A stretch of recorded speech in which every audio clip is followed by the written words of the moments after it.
மீண்டும் தேர்வு செய்யப்படாத முகமது சமி. அஜித் அகர்கர் செய்யும் தவறான அரசியல். இந்திய ஒருநாள் அணியில் இருந்து நட்சத்திர வேகப்பந்து வீச்சாளர் முகமது சமி மீண்டும் ஓரங்கட்டப்பட்டுள்ளார்.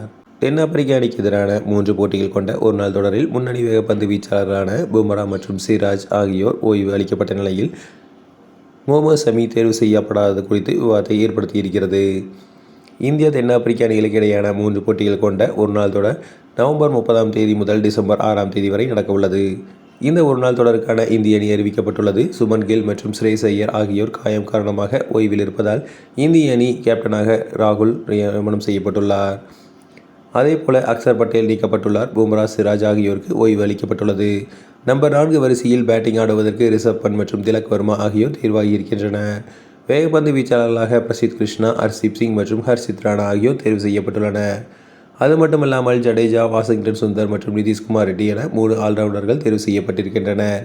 இதனிடையே சீனியர் வீரர்கள் விராட் கோலி மற்றும் ரோஹித் சர்மா ஆகியோருக்கு தேர்வாகியுள்ளனர். ஆனால் மற்றொரு சீனியர் வீரரான முகமது சமி தேர்வு செய்யப்படாது ரசிகர்களிடையே விவாதத்தை ஏற்படுத்தியுள்ளது. ICC சாம்பியன்ஸ் டிராபி தொடருக்கு பின் முகமது சமி இந்திய அணியில் சேர்க்கப்படவே இல்லை. தென்னாப்பிரிக்க டெஸ்ட் தொடருக்கு பின் முகமது சமி ஏன் தேர்வு செய்யப்படவில்லை என்ற கேள்வி எழுப்பப்பட்ட போது அவர் இன்னும் ஃபிட்னஸை நிரூபிக்கவில்லை என அஜித் அகர்கர் பதிலளித்தார். ஆனால் முகமது சமி அடுத்த ரஞ்சி போட்டியிலேயே சிறப்பாக செயல்பட்டார். அதன் பின் தாம் ஃபிட்னஸுடன் இருப்பதாகவும் அஜித் அகர்கருக்கு பதிலளித்தார். ரஞ்சி டிராஃபியில் 4 போட்டிகள் விளையாடிய முகமது சமி 20 விக்கெட்டுகளை கைப்பற்றினார். அடுத்ததாக சையத் முஷ்டாக் அலி தொடரில் பெங்கால் அணிக்காக விளையாடி தேர்வாகி இருக்கிறார். ஆனாலும் முகமது சமியை இந்திய அணி தேர்வுக்குழு புறக்கணித்திருக்கிறது.